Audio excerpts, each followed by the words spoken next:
আওয়াজ দিলে সমস্যা, মিটিং করলে সমস্যা, কোরআনের তালিম দিলে সমস্যা, 10 জন মৌলবী একত্রিত দাঁড়ালে রাজাকার, মৌলবাদ বলে জেলখানায় নিয়ে যাওয়া, এই রকম স্বৈরাচার কিন্তু আর দেশে নাই। কথা বুঝে থাকলে আওয়াজ দেওয়া লাগবে, ঠিকই না? এদেশ যার, এই দুনিয়া যার, আইন চলবে তার। কথা বলেন ঠিকই না? ইতিপূর্বে যারাই চেয়েছিল নিজেদের মন গড়া আইন চালাবে, তারা কিন্তু পারে নাই। পারছে? নমরুদ আছে, ফেরাউন আছে। আমার ভাইরা, এই দেশের যারা মাতবরি করে 16ই ডিসেম্বর করলে ওয়াজ মাহফিল করা যাবে না, শ্রদ্ধা করি, বিজয় দিবসকে অপমান করি না, কিন্তু সেই দিন কোরআনের কথা বলা যাবে না, এই রকম নাস্তিক আর বাংলাদেশে নাই। ঠিক কি না? কথা বলেন না কেন? আমার ভাইরা, আপনারা আওয়াজ দেন। বাঁচলে বাঁচবো একদিন সিংহের মতো, আর মরলে তো মরেই যাব। আল্লাহর রাস্তায় মরলে ওটাকে মরণ বলে না। যারা আজকে আল্লাহর রাস্তায় মারা যেতে রাজি আছেন, তারাই শুধু হাতটা দুহাত তুলে দেখাবেন।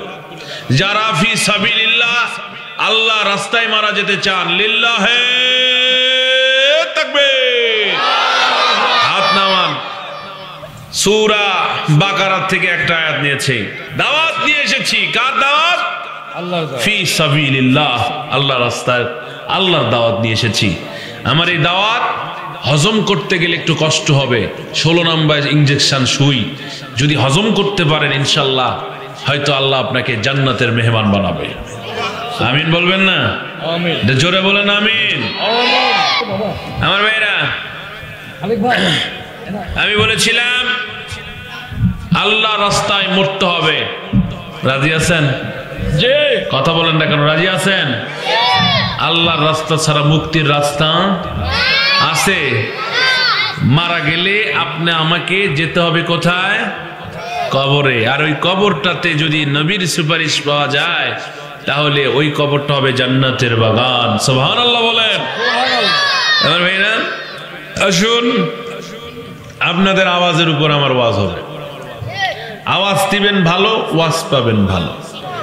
আমি আজকে ওয়াজ করব আল্লাহর রাস্তায় মৃত্যুবরণ করা নিয়ে। মরতে তো রাজি আছি। আল্লামা দিলদার হোসেন সাইদি সাহেব যতগুলো রেকর্ড শুনেছি আমার জীবনে, ওনার প্রত্যেকটা রেকর্ডে, প্রায় রেকর্ডে উনি বলতেন, আল্লাহ তুমি আমার শাহাদাতের মরণ নসিব করো। কথা ঠিক না? আল্লাহ দোয়া কবুল করেছেন ওনার। আল্লাহ ওনাকে শাহাদাতের মর্যাদা দিয়ে এই স্বৈরাচারের কাছ থেকে নিয়ে আমার আল্লাহ তাকে উচ্চ মকাম দিয়ে দুনিয়া থেকে নিয়েছেন। কথা বলেন না কেন? আমরা তো কারো ভাই বিরোধী না, আমরা কারো শত্রু না, আমরা কাউকে ক্ষতি করতেও চাই না, কারো ক্ষতি হতে দিতেও চাই না। আমরা শুধু কোরআনের আহ্বান করি, এটাই আমাদের দোষ। এই 17 বছর যে জ্বলান জ্বলাইছে, মনেই হয়েছিল মনে হয় আর কোনোদিন আমরা এই জায়গায় আসতে পারবো না। কথা কন না কেন? কিন্তু আমরা 17 বছর ছিলাম, তাদের অত্যাচার, তাদের লাঠির বাড়ি, তাদের মার, তাদের জেল, তাদের জুলুম সহ্য করেছিলাম, বীরের বেশে ছিলাম, কিন্তু পালাইনি। তারা মুসলমানের একদিনের হুঙ্কার সহ্য করতে পারেনি, তারা বাংলা থেকে পালিয়ে গেছে। কথা বলেন ঠিক কিনা? আমার ভাইরা, আসুন আপনি একটা তাকবীর দিবেন, লিল্লাহে তাকবীর। আর একটু জোরে লিল্লাহে তাকবীর। কষ্ট হয় আপনাদের? কষ্ট হয়? কষ্ট হয়? একটা রাত, গতকাল একটা রাত দিয়েছেন, আজকের একটা রাত দিতে পারবেন না? ইনশাআল্লাহ। আমি আপনাদের সাইজ করতেছি ভাই, ওয়াজ শুরু করিনি, এখনো ওয়াজ শুরু করিনি। একটা কথা যদি বলি তাহলে মন খারাপ করবেন। কোরআনের দাওয়াত নিয়ে প্রথম, দ্বিতীয়, তৃতীয়, চতুর্থ কোনো বক্তা নাই। আমি তো মনে করি মসজিদের ইমামও যে কথা বলে আমিও সেই কথা বলবো, কিন্তু তারপরেও সিরিয়াল মেনটেন করতে যায়, আমি কিন্তু এইরকম করি না। কারণ আমি খালি ভ্যাকসিন দেওয়ার জন্য যাই, এই সাইজ করার সময় আমার নাই। অল্প সময় কথা হবে। আমার ভাইরা, আর একটা তাকবীর দেন, লিল্লাহে তাকবীর। এই তাকবীর গুলো সাক্ষী থাকবে, লিল্লাহে তাকবীর। বাস আমার ভাইয়ার, আমার বন্ধুগণ,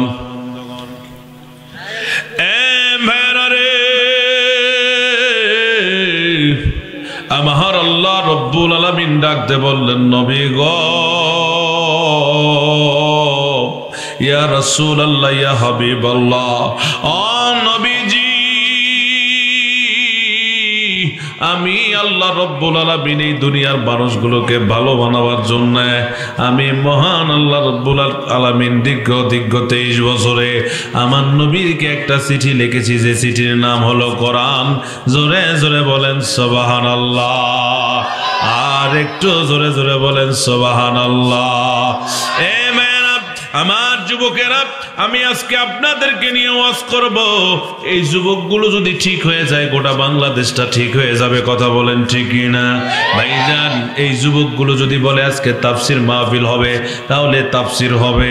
এই যুবকগুলো যদি বলে আজ থেকে এই জায়গায় কোনো অন্যায় হবে না, অন্যায় হবে না। এই যুবকগুলো বলে যদি পাড়াতে 5 ওয়াক্ত নামাজ চালু করতে হবে, তাহলে সবাই 5 ওয়াক্ত নামাজি হয়ে যাবে। বন্ধুরে, এই যুবকগুলো যদি আজকে মাদ্রাসামুখী, কোরআনমুখী হয়, ইসলামী দলের কর্মী হয়, ইসলাম আইন যদি মেনে নেয়, তাহলে মা বাবাকে মারবে না। কথা বলেন ঠিক না আমার ভাইরা? এই জন্য আমি এমন একটা আয়াত তুলেছি, আমার আল্লাহ রব্বুল আলামিন বললেন, আল্লাহ পাক বলতেছেন এই আয়াতের মধ্যে, তোমরা যারা দেখো দুনিয়ার মানুষগুলো আমার রাস্তায় মারা যায়, এদেরকে মৃত বলো না, কারণ এরা মরে না। আমি আল্লাহ, তোমরা তা বুঝতে পারো না। এদেরকে আমি যে মৃত্যু দেই, এই মৃত্যু হলো শাহাদাতের মৃত্যু, এটা জান্নাতের মৃত্যু। জোরে জোরে বলেন সুবহানাল্লাহ, আর একটু জোরে জোরে বলেন সুবহানাল্লাহ। আমার ভাইরা রে, বন্ধুগণ, আজকে আমাদের অবস্থা কেন? আমরা কোরআনকে ভুলে গেছি। যেখানে কোরআন থাকার কথা, ওই জায়গায় আর আমাদের কাছে কোরআন নাই। কোরআন ছাড়া অন্য জিনিস আমাদের কাছে ভর করেছে। প্রত্যেকের হাতে হাতে মোবাইল আছে না নাই? একটু আওয়াজ দেন, আছে না নাই? বন্ধুরে, নামাজের আজান হয়, আমরা কোরআন তো দূরের কথা না, আজান হলে মসজিদে যায় না। এ বাবাজি, এ যুবক, তোমরা শোনো, মোবাইলের মধ্যে যে সময়টা তোমরা নষ্ট করতেছ, এইটা ইহুদিদের একটা চক্রান্ত, তাছাড়া কিছু নয়। কারণ মুমিন যারা, মুসলমান যারা, এদের পরিচয় হলো এরা কোরআনের সাথে থাকবে এবং পাঞ্জেগানা নামাজ পড়বে। কথা বলেন ঠিক না? কিন্তু সেই জিনিসটা আমাদের মধ্যে আছে। চিল্লায় কর না কেন? আছে। যুবকেরা নামাজ পড়ে, যুবকেরা আজকে তাফসির মাহফিলে আসছে, এরা আবার গানের মাহফিলেও যাবে। আমি আপনাদেরকে বলিনি, আছে না? না এরকম আছে না নাই? যারা আজকে তাফসির মাহফিলে, এরা আবার গান গায়। এই তো আপনাদের এলাকার রঞ্জু নাকি নামে একটা ছেলে বিয়ার গীত বলে ভাইরাল হয়ে গেছে, রংপুরের একটা ছেলে। আমার বন্ধুরে, তার গীত শোনার জন্য হাজার হাজার যুবক পাগল, কিন্তু কোনোদিন দেখলাম না সে নিজে চেষ্টা করলো আমার কোরআন নিয়ে যদি আমি একটু ভাইরাল হতে পারি। কোরআন নিয়ে ভাইরাল হওয়ার 2টা রাস্তা, একাল এবং পরকাল, 2 জায়গাতে রাস্তা পেয়ে যাওয়া। কারণ কোরআন যাকে ইজ্জত দেয়, সাময়িক ইজ্জত দেয় না। এই কোরআন যাকে ইজ্জত দেয়, চিরস্থায়ী ইজ্জত দেয়। তার মানে আপনাদেরকে যেটা বুঝাতে চাচ্ছি, যে যুবক ভাইয়েরা, আপনাদের এলাকার থেকে অনেক ভাইরাল মানুষ বের হয়, মোবাইলে, ইন্টারনেটে দেখা যায়। এই যে আপনাদের এলাকার, আপনাদের এই গাইবান্ধার একজন চোর পর্যন্ত ভাইরাল হয়েছিল কিনা? একথা হয় না কা? সিদ্দিক হয় নাই? এখন সিদ্দিকের অবস্থা কি? কথা কয় না কা? সিদ্দিকের অবস্থা কিন্তু ভালো না। আপনাদের এই আলমডাঙ্গার, গাইবান্ধার আর একটা ছেলেও কিন্তু ভাইরাল হয়েছিল, নট ফর মাইন্ড, এরকম ইংলিশ বলে হিন্দু মানুষ, তারা আর কেউ নাই। কিন্তু এই দুনিয়াতে যারা ভাইরাল হয়েছে, আল্লাহ তাদেরকে ভাইরাল করেছে কোরআনের জন্য। কিয়ামত হয়ে যাবে, এদের নাম নিশানা কোনোদিন মিশবে না। কথা বলেন ঠিক না? এ মুসলমান, আজকে তুমি কোরআন নিয়া, আজকে কোরআনের সাথে তুমি যদি না থাকো, তাহলে তোমার কপাল পোড়া, তোমার কপাল পোড়া, তুমি লিখে নাও। এই ছেলেরা চুপ, এটা তাকবীর দাও, লিল্লাহি তাকবীর। পরিবেশ হয়ে যাবে, পরিবেশ হয়ে যাবে। আমি পরিবেশ করতেছি ভাই, হয়ে যাবে ইনশাআল্লাহ। যুবকেরা আমার দিকে তাকাও, তোমাদের আজকে কথা শোনাবো। আল্লাহ বললেন, ইয়া আইয়ুহাল্লাযীনা আমানুস্তাইনু বিসবরি ওয়াসসালাহ। আল্লাহু আকবার বলেন।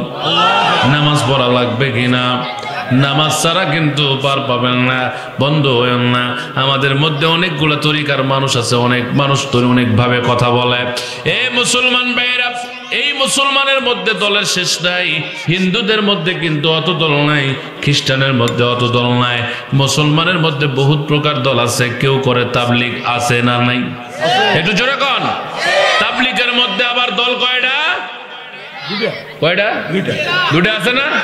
এডা আড়ারে ঘুতায়, এডা আড়ারে লাত্তায়।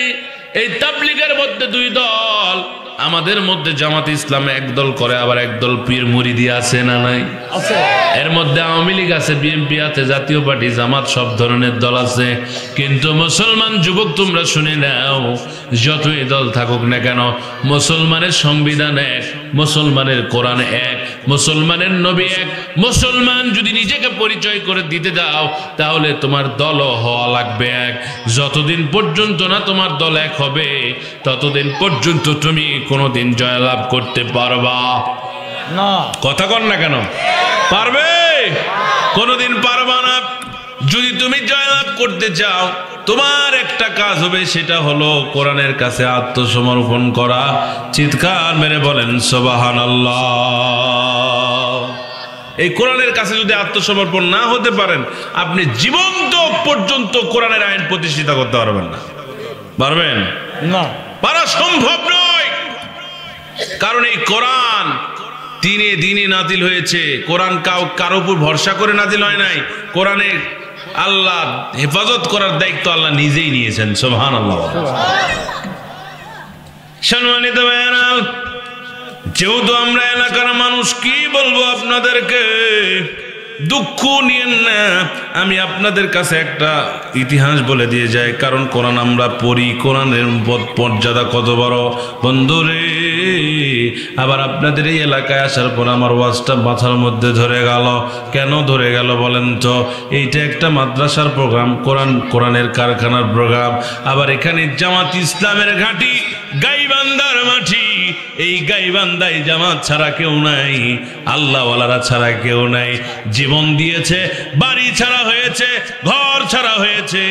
এই গাইবান্ধা গোটা বাংলাদেশের মানচিত্রে জামাত ইসলামের একটা অবদান আছে। কথা বলেন ঠিক না? এক পুলিশ 2-3 করে ফোন দিয়ে টাকা নাই, আছে না নাই? এরকম ঘটনা গাইবান্ধায় হয়েছে কিনা? আল্লাহর কসম, এই সমস্ত নাস্তিকদের বিচার এই বাংলার জমিনে হবে ইনশাআল্লাহ। বিচার না করে আমরা ছাড়ছি না। দিন আমাদের, দিন কার? আমাদের। দিন আমাদের। গুনতে থাকো, তবে সাবধান, তোমাদেরকে তোমাদের মতো আচরণ আমরা করব না। কারণ তোমরা যা, আমরা তা না। আমাদের মধ্যে কোরআন আছে, আমরা একটা সুযোগ দিব। এই সুযোগ যদি গ্রহণ করো আলহামদুলিল্লাহ, আর না যদি করো, তোমাকে ফেরাউনের মতো, আবু জাহেলের মতো কতল করা হবে। কোনো মাপ নাই। কথা কন না কেন? মাপ আছে। যদি আল্লাহর ওয়াস্তে সে আল্লাহকে ভালোবাসে, আমরা মাফ করে দিতে রাজি আছি না নাই? আছি না নাই? আল্লাহু আকবার বলেন। আর একটু আল্লাহু আকবার বলেন। পরিবেশ হয়েছে কিনা? একটা গল্প শোনাই। এই যুবক, আজকে ওয়াজ হবে যুবকদের। আমি আগেই বলছি, আমি শুধু পরিবেশ করে নিলাম। আমি ওয়াজের একটা পজিশন তৈরি করলাম। আমি ওয়াজ করবো ইনশাল্লাহ। একটা গল্প শোনাই। শয়তানের পাকড়ে পড়া যাবে না। মন খারাপ করতেছেন? বাবা, এখানকার মধ্যে কেডা কেডা আছেন ওয়াজ শুনবেন না? হাত তুলে দাঁড়ান তো। বোঝে নাই, বোঝে নাই। ছোট মানুষ তো, আর বড় 2-1 তুলিছে, হয়ের মানুষেরা। বসেন। তো শয়তান কত বড় খারাপ আপনারা শোনেন। একটু আপনাদেরকে বলি। আমি প্রায় যারা ওয়াজে এই কথাটা বলছি, প্রত্যেকটা জায়গায় এখন বলতেছি এই কথাগুলো। কোনটা? এক লোক নামাজ পড়ে, 5 ওয়াক্ত নামাজ পড়ে, আছে না? না, এরকম লোক আছে না? 5 ওয়াক্ত নামাজ পড়ে, মসজিদে পড়ে। কোথায় পড়ে? মসজিদে। যারা মসজিদে নামাজ পড়ে তাদের কিন্তু অন্য জায়গায় নামাজ পড়লে ভালো লাগে না। কোন ক্রমে যদি বাড়িতে বা কোন জায়গায় যদি তারা নামাজটা আদায় করে, মসজিদ ছাড়া তাদের ভালো লাগে না। তো ঝিমঝিম বৃষ্টি হচ্ছে। এই বৃষ্টির মধ্যে এখন মুরব্বী ওযু করতেছে, নামাজ পড়তে যাবে, মানে ওযুর পানি নিতে যাবে। এমন টাইমে শয়তান মানুষের রূপ ধরে এসে চলে আসছে। এসে বলছে, চাচা বৃষ্টি হচ্ছে এই জন্য আপনার বাড়িতে উঠলাম চাচা। ভালো কথা বাবা, বসো। তোমার বাড়ি কোথায়? আপনি আমরা চিনবেন না। চাচা আপনি কই যাবেন? নামাজ পড়তে যাবো। বাবা কোন কি চাচা, যে বৃষ্টি আর পিছলা পানি মাটি, আপনি যদি নামাজ পড়তে যান পড়ে যান তাহলে কোমরে লাগবে না, তাহলে নামাজ হবে? কথা তো ঠিক, তাহলে কি করা যায়? আমি এক বদনা পানি এনে দেই, আপনি অজু করেন, অজু করে আপনি কি করবেন? এখানে নামাজটা পড়েন। তো করছে যে বা মনটা তো মানে না, তো না বা যাবই। চাচা আপনি যাবার লাগে ভাবেন, কিন্তু যদি যাইতে লাগে, যদি আপনার আবার পড়ে যায় 7 দিন বেডে থাকা লাগে, নামাজ কিন্তু মসজিদে হবে না নি, তখন নামাজ কিন্তু আপনার ওই ইশারার দ্বারাই পড়া লাগবে। তখন কাছে তুমি আমার এখানে লিখে দাও, আমি 7 দিন বাঁচবো। সুবহানাল্লাহ গণ, আর একটু আল্লাহু আকবার। ইমানদারের পাওয়ার দেখছেন? তুমি লেখো আমি 7 দিন বাঁচবো কিনা। কোন চাচা লেখা যাবে না, তো আমি যাওয়াই লাগবি। চাচা যাবেনি? কহ যাবো বা। তখন চাচা আসেন, আপনি এত করে করছেন, আপনি আমার বাপের মতো, আসেন পরে যদি যান আমার কোলেতে আসেন। তো শয়তান করছে কি, কোলেত দিছে, নিয়ে মসজিদের সামনে গেছে। মসজিদের সামনে গিয়ে নামায় দিছে, কারণ মসজিদে শয়তান যেতে পারে না, পারে না। নামায় দিয়া উনি নামাজ পড়তে চলে গেছে। আর কিছু সাগরিদ আছে শয়তান, তারা বলছে কিরে আমাগরে কাজ মানুষে দূরে রাখা, আর তুমি সেখানে গিয়া কি করলা? তুমি তাকে কোলত করে নিয়ে যায় মসজিদত পাঠা দিচ্ছ, কারণ কি? তখন বলছে তোরা বুঝবি না। এই লোকটার পিছনে আমি সকাল থেকে লাগছি, ভাই জোহরের নামাজ পড়তে দিব না, এই লোক আর ছাড়বে না। যখন কোনো দিক দিয়ে আমি পারতেছিলাম না, তখন চিন্তা করলাম এক কোলত করে নিয়ে যাবো, অন্তত হাঁটলে যে 10টা করে নিকি পাবে, এটার পাবার দেব না। বোঝেন নাই কথা? বোঝেন নাই? কত বড় শয়তান! এরকম শয়তান আছে না নাই? আমাদের মধ্যে আছে না নাই? সাবধান হয়ে যান, টুপি দাড়ি সব আছে। এই টুপি দাড়ি পরে শয়তান গালার উপর হাত দিয়া বন্দি হয়ে জুব্বা পরে আপনাকে নামাজের সময় আর মসজিদে যাবার দিবে না। কথা কয় না? নামাজের সময় মসজিদে যাবার দিবে না। আজকে হক কথা যদি বলি, অনেক মানুষের মন খারাপ হবে। আল্লাহর কসম, আমি যা দেখতেছি বাংলাদেশের অবস্থা, অনেক হুজুরের যদি মুয়াজ্জিমের চাকরি না থাকতো তাহলে নামাজ পড়তো না। কষ্ট লাগলো আপনাদের? শুধু হুজুর না, মুসল্লিগুলাও মসজিদে যায় না। কথা বলে না? জি জি। আমরা মাহফিল করে বিভিন্ন জায়গা থেকে যাই, ফজরের আযান হয়, যখন আমরা নামাজের জন্য যাই দেখি মসজিদ কত চকচকা, একদম মানে স্পেশাল মসজিদ, কিন্তু নামাজি মুয়াজ্জিম ছাড়া আর কেউ নাই। আছে না নাই? আবার ইসলামও প্রচার করতে চায়। এ বন্ধুগণ নজর লাগান, বেশিক্ষণ আমি আপনাদেরকে কষ্ট দিব না। আমার ভাইরা রে, এই কোরআন কেন মানবেন না? এই কোরআন কেন পড়বেন না? কোরআন ছাড়া তো আপনি জান্নাতে যেতে পারবেন না দাদাজি। এই জন্য আপনাদের কাছে তাফসির করার মতো যোগ্যতা আমার নাই। এখানে লেখা আছে তাফসিরুল কোরআন মাহফিল, আমার তাফসির করার মতো যোগ্যতা নাই রে ভাই। আমি তাফসির করতে পারবো না। তাফসির করতে 17টা জ্ঞান লাগে, আর আপনাদের বোঝার মতো যোগ্যতা নাই। অনেকে আছেন এখানে সবাই তাফসির বুঝতে পারবেন না। এই জন্য আমি আপনাদেরকে সুন্দর ভাষায় একটা কাহিনী বলে দিয়ে যায়। এই দুনিয়ায় আপনি আমি আসলাম, আমার আল্লাহ কোরআন শরীফ পাঠায় দিয়েছেন। এই কোরআনের কাজ আছে না নাই? আরো জোরে বলেন, আছে না নাই? যুবক রে, আমার আল্লাহ কোরআন পাঠায় দিলেন 6টা বিষয় নিয়ে। আল্লাহু আকবার বলেন, আর একটু জোরে জোরে বলেন আল্লাহু আকবার। আমার আল্লাহ 6টা বিষয় কোরআন শরীফ নাজিল করেছেন। 1 নম্বরে কোরআনের মধ্যে হালাল আছে না নাই? জোরে বলেন, আছে না নাই? এখন বলেন তো, আল্লাহ কোরআনের মধ্যে হালাল দিছে, হারাম আছে না নাই? আল্লাহ কোরআনের মধ্যে 2 নাম্বার দিলেন হারাম, 3 নাম্বার আয়াতে মুহকামা, আর 4 নাম্বার আয়াতে মুতাশাবি, আর 5 নাম্বার হলো কিছু আমসাল কিচ্ছা কাহিনী। আমার আল্লাহ এই কোরআনটাকে নাজিল করলেন এতগুলো বিষয় দিয়ে। আমার আল্লাহ ডাক দিয়ে বললেন, যুবক তুমি যদি মানুষের মতো মানুষ হতে যাও, তুমি ছিলা জান্নাতে, জান্নাত থেকে দুনিয়ায় গেলা, আবার এই দুনিয়া থেকে যদি আবার জান্নাতে আসতে চাও, তাহলে ইহদিনাস সিরাতুল মুস্তাকিম, তুমি এই কোরআনের কাছে আত্মসমর্পণ করে ফেলো। চিৎকার মেরে বলেন মারহাবা। এ বাবাজিরা, এই কোরআন যদি কারো কাছে থাকে, সে অন্যায় করতে পারবে না, অকাম করতে পারবে না, কোরআন থাকলে সে নামাজ পড়বে। বন্ধুরে, একজন নামাজি কোনোদিন বেঈমানি কাজ করতে পারবে না, কারণ তার নামাজ সামনে দাঁড়ায় হবে। এ বাবাজি, ইমান কত বড় দামি। ইমানদার যদি হতে চান আর কোরআন যদি আপনার সাথে থাকে, আমার আল্লাহ অবশ্যই আপনাকে জান্নাতে দিয়ে দিবে। চিৎকার মেরে বলেন সুবহানাল্লাহ। ভাইজান আমার, বন্ধুরা আমার, নবীজি এই দুনিয়া আসছেন, এমন কোন নবী নাই যে নবীর পরীক্ষা আমার আল্লাহ নেয় নাই। সমস্ত নবীদের পরীক্ষা আমার আল্লাহ নিয়েছে, সমস্ত রাসূলদের পরীক্ষা আমার আল্লাহ নিয়েছে। বাজান, কার কথা বলবো আপনাদের কাছে? আমি হযরত ইব্রাহিম জাতির পিতা নিয়ে একটু কথা বলতে চাই। কিছুদিন আগে একজন দাবি করেছিল জাতির পিতা। কথা কয় না, কথা কয় না। ওরা জাতির পিতা না, তারা জাতির পিতা। কথা কন। এমন অকাম কুকাম করলো, এই অকাম কুপনের জন্য ছবি মূর্তিগুলোকে নামে নামে ভেঙে দিল, গুড়িয়ে দিল, কেউ আবার প্রস্রাবও করে দিল। এরকম নির্যাতিত হয়েছে কি হয় না? কথা বলেন না কেন? হায় হায়, তারা পকেটত করে নিয়ে ঘুরে বেড়ায়, আর আজকে তারা কোথায়? এত ভালোবাসা তাদের কোথায়? আমার বিশ্বাস, আজকে যদি জামাত ইসলামের মতো, আমি কিন্তু কোনো দলের পক্ষ নিয়ে কথা বলতেছি না, আমি একামতের দ্বীনের কথা বলতেছি। কার? কিসের কথা? একামতের দ্বীন। সেটা জামাতও হতে পারে, তাবলীগও হতে পারে। কথা কয় না কেন? হ্যাঁ, সেটা পীরের দলও হতে পারে, চরমনায় হতে পারে। দুঃখ নাই, তবে একটা কথা আমি আপনাদেরকে জানাই দিয়ে যাই। 100টা কথা শোনা লাগবে না, একটা কথা শোনো, একটা কথা মানো। সেইটা হলো, জীবন থাকতে বাতিলের কাছে মাথা নোয়াবে না, তার নামই হলো ইমানদার। কথা কম, তার নামই হলো ইমানদার। কখনো এখানে গেলে কবে না আমি তোমার লোক, ওখানে গেলে কবে না আমি তোমার লোক। সঠিক বলবে। ইমানদার সব সময় বলবে আমি ওই দল করি। কোন দল? আল্লাহর দল। আল্লাহর দল করি। আজকে ইউটিউবের মধ্যে, ফেসবুকের মধ্যে, এই ঘরের মধ্যে শুয়ে থাকে, খায় দেয় দেখতেছি।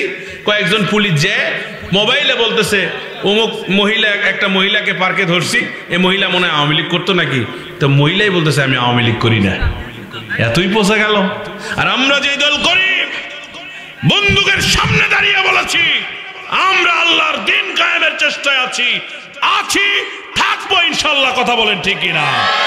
অনেক ভাইয়ের পা অঙ্গহানি হয়েছে, অনেকের পা হারিয়েছি, হাত হারিয়েছে, জীবন হারিয়েছে, তারপরে এক পা পিছনে যাইনি, যাব না ইনশাল্লাহ।